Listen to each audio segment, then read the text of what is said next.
కార్తీక వ్రతాన్ని హేళన చేసిన శివశర్మ, తండ్రి హితోక్తులు నచ్చని శివశర్మ కార్తీక స్నానమును, శివ పూజను, దీపారాధనను, కార్తీక పురాణ శ్రవణమును చులకన చేసి మాట్లాడెను.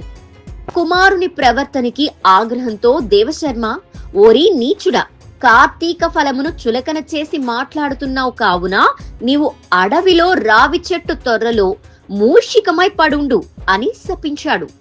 అంతట జ్ఞానోదయమైన శివశర్మ, ఓ తండ్రి, నన్ను క్షమింపుము, నాకు ఈ శాపం నుంచి విముక్తికి తరుణోపాయం చెప్పుము అని తండ్రిని ప్రార్థించగా, అప్పుడు దేవశర్మ, కుమారా, నా శాపమును అనుభవించుచు నీవు ఎప్పుడు కార్తీక మహత్యమును గురించి వింటావో అప్పుడే నీకు శాప విమోచనం కలుగుతుంది అని తరుణోపాయం చెప్పాడు. ఆనాటి నుంచి శివశర్మ మూషికమై అడవిలో రావి చెట్టు తొర్రలో పడుండేవాడు. ఆ అడవి కావేరీ నది సమీపమునకు ఉండేది. ఎంతో మంది బాటసారులు, భక్తులు అక్కడికి వచ్చి కావేరీ నది స్నానమాచరించి రావి చెట్టు కింద కూర్చుని పురాణ కాలక్షేపం చేస్తూ ఉండేవారు. ఇలా కొంతకాలం గడిచింది.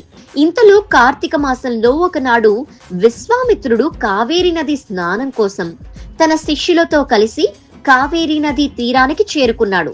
ప్రయాణ బడలికతో ఉన్న ఆ మునిపుంగవుడు కావేరీ నది స్నానం చేసి రావి చెట్టు కింద తన శిష్యగళముతో కలిసి పవిత్ర కావేరీ నది తీరమున తన శిష్యులకి కార్తీక పురాణము వినిపించుచుండెను. అదే సమయంలో ఒక కిరాతకుడు కూడా వీరి జాడ తెలుసుకుని వీరు బాటసారులై ఉంటారని తలచి వారి వద్ద ధనం దొరికితే తస్కరించాలన్న దుర్బుద్ధితో అక్కడికి చేరాడు.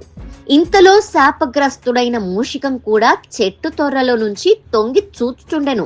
అత్యంత మహిమాన్వితమైన కార్తీక పురాణ శ్రవణం వల్ల కిరాతకుడికి జ్ఞానోదయమై విశ్వామిత్రుడికి నమస్కరించి దొంగతనములు మానేసి తన గ్రామమునకు పోయెను.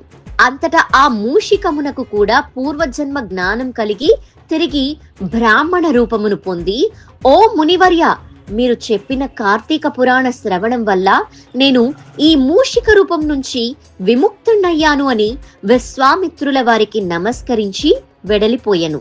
కాబట్టి ఓ జనక మహారాజా, కార్తీక మాసంలో కార్తీక పురాణం చదివినను విన్నను ఇహములో సకల సంపదలు కలిగి పరములో మోక్షమును పొందెదురు అని వశిష్ఠుడు జనక మహారాజుకు కార్తీక పురాణ మహత్యమును తెలియచేసెను.